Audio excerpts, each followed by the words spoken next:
ಪ್ರಿಯ ಸಹೋದರ ಸಹೋದರಿ, ದೇವಜನರ ಗೋರಿಗಳು ತೆರೆಯಲ್ಪಡುತ್ತವೆ. ದೇವಜನರ ಗೋರಿಗಳಿಂದ ದೇವರು ಜನರನ್ನು ಕರೆಯುತ್ತಾರೆ. ಅದುವೇ ರ್ಯಾಪ್ಚರ್, ಅದುವೇ ನಾವು ಎತ್ತಲ್ಪಡುವಿಕೆ. ನಾನು ನೆನೆಸ್ತೇನೆ, ಅಪೊಸ್ತಲನಾದ ಪೌಲನು ಸತ್ತವರು ಮೊದಲು ಎದ್ದು ಬರುವರು ಎಂದು ಹೇಳಿದ ಆ ಮಾತಿಗೆ ಇಷ್ಟು ಪ್ರವಾದನ ವಾಕ್ಯಗಳು ಸಾಕು ಅಂತ ನಾನು ನೆನೆಸ್ತೇನೆ.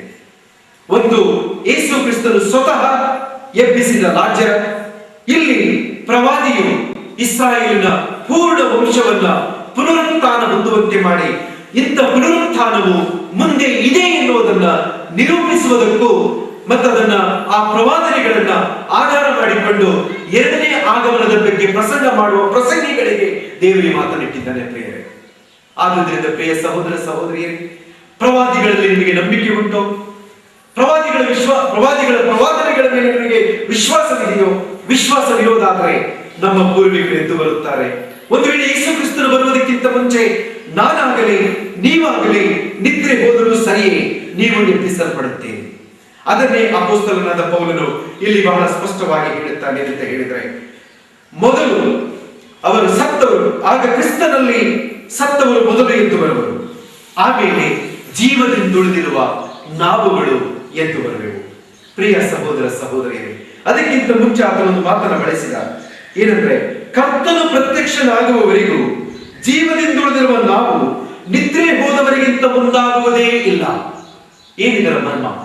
ಇದರ ಮರ್ಮ ಇಷ್ಟೇ: ಪ್ರಥಮ ಪುನರುತ್ಥಾನದಲ್ಲಿ ನಿದ್ರೆ ಹೋದವರು ಭಾಗಿಗಳಾಗುತ್ತಾರೆ. ಒಂದು ವೇಳೆ ಕರ್ತನಾದ ಯೇಸು ಕ್ರಿಸ್ತನು ಮಧ್ಯ ಆಕಾಶಕ್ಕೆ ಬಂದು ಇಳಿಯುವುದಕ್ಕಿಂತ ಮುಂಚೆ ನಾವು ನಿದ್ರೆ ಹೋಗಿದ್ದರೆ ನಾವು ಧನ್ಯರು. ಯಾಕೆಂದ್ರೆ ದೇವರ ವಾಕ್ಯ ಹೇಳುತ್ತದೆ, ಕರ್ತನ ಭಕ್ತರಾಗಿ ನಿದ್ರೆ ಹೋಗುವವರು ಧನ್ಯರು. ಕರ್ತನ ಭಕ್ತರಾಗಿ ನಿದ್ರೆ ಹೋಗುವವರು ಧನ್ಯರು. ಕರ್ತನು ತನ್ನ ಭಕ್ತರ ಮರಣವನ್ನು ಅಲ್ಪವೆಂದು ಎಣಿಸುವುದಿಲ್ಲ. ಕರ್ತನ ಭಕ್ತರ ಮರಣವು ಕರ್ತನ ದೃಷ್ಟಿಯಲ್ಲಿ ಅಮೂಲ್ಯವಾಗಿದೆ. ಪ್ರಿಯ ಸಹೋದರಿ ಸಹೋದರರೇ, ಮರಣಕ್ಕೆ ಅಂಜಬೇಡಿರಿ. ಮರಣವು ಭಕ್ತರ ಧನ್ಯತೆಯನ್ನು ಸೂಚಿಸುತ್ತದೆ. ಮರಣವು ನಿಜ ಜೀವನದ ವಿಶೇಷವಾದಂತಹ ಒಂದು ದಾರಿಯನ್ನು ತೋರಿಸಿಕೊಡುತ್ತದೆ. ಮನುಷ್ಯನ ಈ ಭೂಲೋಕದ ಬದುಕು ಇದು ಕೇವಲ ತಾತ್ಕಾಲಿಕ.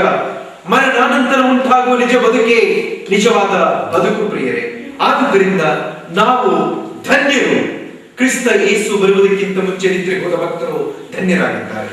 ಎರಡನೇದಾಗಿ, ನಾನು ಜೀವಂತವಾಗಿ ಇರುವವರ ವಿಷಯದಲ್ಲಿ ಆಧಾರಗಳನ್ನು ಕೊಡಲಿಕ್ಕಿದ್ದೇನೆ. ಅಲ್ಲೇನಂತ ಹೇಳಿದ್ರೆ, ಆಗ ಜೀವದಿಂದ ಉಳಿದಿರುವ, ಆಮೇಲೆ ಜೀವದಿಂದ ಉಳಿದಿರುವ ನಾವು ಅಂತರಿಕ್ಷದಲ್ಲಿ ಕರ್ತನನ್ನು ಎದುರುಗೊಳ್ಳುವುದಕ್ಕಾಗಿ ಅವರ ಸಂಗಡಲೇ ಮೇಘ ವಾಹನರಾಗಿ ಎತ್ತಲ್ಪಡಬೇಕು. ಪ್ರಿಯ ಸಹೋದರ ಸಹೋದರಿ, ಮೇಘಗಳಲ್ಲಿ ಸಂಚರಿಸುವ ವಾಹನವನ್ನು ಕಂಡಿಡಿದ ವಿಜ್ಞಾನಿಯು ಯೇಸು ಕ್ರಿಸ್ತನು ಬರುವಾಗ ತಾನೇ ಮೇಘ ವಾಹನನಾಗಿ ಎತ್ತಲ್ಪಡುವ ಸತ್ಯವನ್ನು ಅರಿಯದಿದ್ದರೆ ಅವನ ಜ್ಞಾನವು ವ್ಯರ್ಥ, ಸಮಸ್ತವೂ ವ್ಯರ್ಥ. ಹಾಗಿರುವಾಗ ನಿಜವಾದ ಜ್ಞಾನವು, ಇವತ್ತು ದೇವರು ನಮಗೊಂದು ಜ್ಞಾನವನ್ನು ಕೊಟ್ಟಿದ್ದಾನೆ, ಹೌದಾದ್ರೆ ಆ ಜ್ಞಾನವನ್ನ ನಾವು ಯಾವುದಕ್ಕಾಗಿ ಬಳಸಬೇಕು?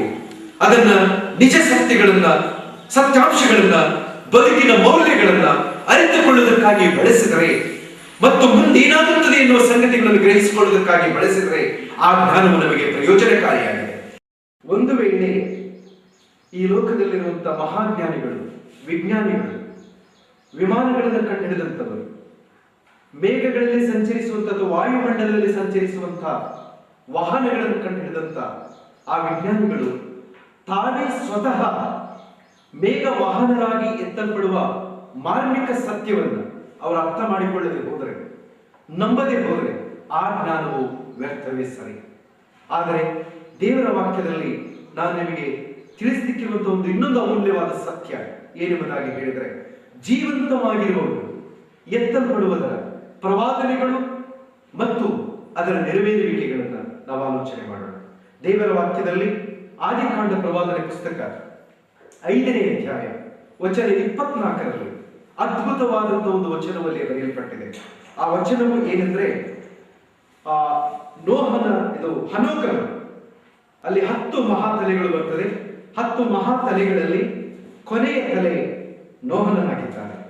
ಅವನಲ್ಲಿ ಆ 10 ತಲೆಗಳಲ್ಲಿ ಒಬ್ಬ ಮಹಾಭಕ್ತನ ವಿಷಯದಲ್ಲಿ ಹೀಗೆ ಬರೆಯಲ್ಪಟ್ಟಿದೆ: ಹನೋಕನು ದೇವರೊಂದಿಗೆ ಅನ್ಯೋನ್ಯವಾಗಿ ನಡೆದುಕೊಳ್ಳುತ್ತಾ ಇರುವಾಗ ದೇವರು ಅವನನ್ನು ಕರೆದುಕೊಂಡದ್ರಿಂದ ಕಾಣದೇ ಹೋದನು ಎಂಬುದೇ. ಹನೋಕನು ದೇವರ ಒಂದಿಗೆ ಅನ್ಯೋನ್ಯವಾಗಿ ನಡೆದುಕೊಂಡದ್ರಿಂದ, ಪ್ರಿಯ ಸಹೋದರ ಸಹೋದರಿ, ಈ ಹನೋಕನ ಕುರಿತಾಗಿ ನಾವು ಆಲೋಚನೆ ಮಾಡುವಾಗ ಆ ಕಾಲದಲ್ಲಿ ನಾನು ಈಗಾಗಲೇ ತಿಳಿಸಿದ ಹಾಗೆ 10 ಮಹಾ ತಲೆಗಳು. ಆ 10 ಮಹಾ ತಲೆಗಳಲ್ಲಿ ಅತಿ ಕಡಿಮೆ ವಯಸ್ಸನ್ನು ಬಳಸಿದವನು ಎಂದರೆ ಈತನು. ಇವನು 365 ವರ್ಷಗಳ ಕಾಲ ಬದುಕಿದ. ಇವನ ಜೀವಮಾನ ಕಾಲದ ಆಯುಷ್ಯ ಇಷ್ಟೇ. 65 ವರ್ಷದವನಿರುವಾಗ ಇವನು ದೇವರನ್ನ ಕಂಡುಕೊಂಡನು, ದೇವರನ್ನ ಅನುಭವಿಸಿದನು, ದೇವರೊಂದಿಗೆ ನಡೆದಾಡುವುದಕ್ಕೆ ಅವನು ಪ್ರಾರಂಭಿಸಿದನು. ಅಂದು ಆರಂಭವಾದ ಅವನ ನಡತೆ, ದೇವರೊಂದಿಗಿನ ನಡತೆ, ದೇವರೊಂದಿಗೆ ನಡ್ಕೊಳ್ಳುತ್ತಾ ಇರುವಂತಹ ಜೀವಿತ 300 ವರ್ಷಗಳವರೆಗೆ ಇತ್ತು. 300 ವರ್ಷಗಳು ತುಂಬುವಾಗ ಅವನು ಎತ್ತಲ್ಪಟ್ಟನು. ಯಾಕೆಂದರೆ ದೇವರು ಈ ಕಾರ್ಯವನ್ನು ಮಾಡಿದ ಉದ್ದೇಶವೇನೆಂದರೆ, ಮುಂದೆ ಯುಗ ಅಂತ್ಯದಲ್ಲಿ, ಅಂದ್ರೆ ಅರ್ಥಾತ್ ತಾನು ನಿಷ್ಕರ್ಷೆ ಮಾಡಿದ, ತಾನು ಕಾಲ ಪರಿಪೂರ್ಣವಾದಾಗ ನೆರವೇರಿಸಬೇಕಾಗಿದ್ದಂತ ಒಂದು ಅಮೂಲ್ಯವಾದ ಸತ್ಯ, ಅಂದ್ರೆ ಭೂನಿವಾಸಿಗಳನ್ನ ಪರೀಕ್ಷಿಸುವುದಕ್ಕೆ ಬರುವುದಕ್ಕಿರುವಂತಹ ಆ ಮಹಾಸಂಕಟ ಕಾಲದಲ್ಲಿ ದೇವ ಭಕ್ತರನ್ನ ಬಿಡದೆ, ದೇವ ಭಕ್ತರನ್ನ ಅಲ್ಲಿಂದ ತಪ್ಪಿಸುವುದಕ್ಕೋಸ್ಕರ ಸಿದ್ಧಪಡಿಸಿದಂತ ರ್ಯಾಪ್ಚರ್, ಅದಕ್ಕಾಗಿ ಸಿದ್ಧಪಡಿಸಿದಂತ 3ನೇ ಆಕಾಶ, ಅದಕ್ಕಾಗಿ ಸಿದ್ಧವಾದಂತ ಭಕ್ತರ ದೇಹಗಳ ಪುನರುತ್ಥಾನ, ಇವೆಲ್ಲವುಗಳ ಅರಿವನ್ನ ಈಗಾಗಲೇ ದೇವರು ಕೊಟ್ಟನು. ಅದೇ ಪ್ರಕಾರ ಜೀವಂತವಾಗಿದ್ದಂತ ಭಕ್ತರು ಕೂಡ ನಿರಾಶೆ ಆಗಬಾರದು, ನಿರೀಕ್ಷೆಯನ್ನು ಕಳ್ಕೊಳ್ಳಬಾರದು. ಅವರಿಗೂ ಸಹ ರ್ಯಾಪ್ಚರ್ ಆಗ್ತದೆ ಎಂದು ಹೇಳುವಾಗ ದೇಹ ನಾವು ಬಿಡುತ್ತೇವೆ ಅಂದ್ರೆ ಅರ್ಥ, ಒಂದು ವೇಳೆ ಇಹಲೋಕವನ್ನು ನಾವು ಬಿಡುವ ಸಂದರ್ಭದಲ್ಲಿ ನಮ್ಮ ದೇಹದಿಂದ ಆತ್ಮ ಬೇರ್ಪಟ್ಟು ನಮ್ಮ ದೇಹ ಭೂಮಿಗೆ ಸೇರುತ್ತದೆ. ಜೀವಂತವಾಗಿರುವುದಾದ್ರೆ ನಾವು ಈ ಶರೀರವನ್ನು ಬಿಡುವುದಿಲ್ಲ. ಈ ಶರೀರವು ಬೇರೊಂದು ಶರೀರವನ್ನ, ಅಂದ್ರೆ ಮಹಿಮಾ ಶರೀರವನ್ನ ಇದು ಧರಿಸಿಕೊಳ್ಳುತ್ತದೆ. ಇಲ್ಲಿ ನಡೆದದ್ದು ಅದೇ. ಹನೋಕನಿಗೆ ದೇವರು ಮಹಿಮಾ ಶರೀರವನ್ನು ಕೊಟ್ಟನು. ಅವನ ಆ ಶರೀರವನ್ನ ಮಹಿಮಾ ಶರೀರಕ್ಕೆ ಮಾರ್ಪಡಿಸಿದನು. ಆ ಮಾರ್ಪಡಿಸಿದ್ದರಿಂದ ಅವನು ಕಾಣದೆ ಹೋದನೆಂಬುದಾಗಿ ದೇವರ ವಾಕ್ಯದಲ್ಲಿ ನಾವು ನೋಡುತ್ತೇವೆ. ಅವನು ಮತ್ತೆಂದೂ ಲೋಕದೊಳಗೆ ಕಾಣಲಿಲ್ಲ. ಆದರೆ ಇವನ ಕುರಿತಾಗಿ ಆಲೋಚನೆ ಮಾಡುವಾಗ ಇವರ ಕಾಲದಲ್ಲಿ 969 ವರ್ಷ ಬದುಕಿದ್ದಾರೆ.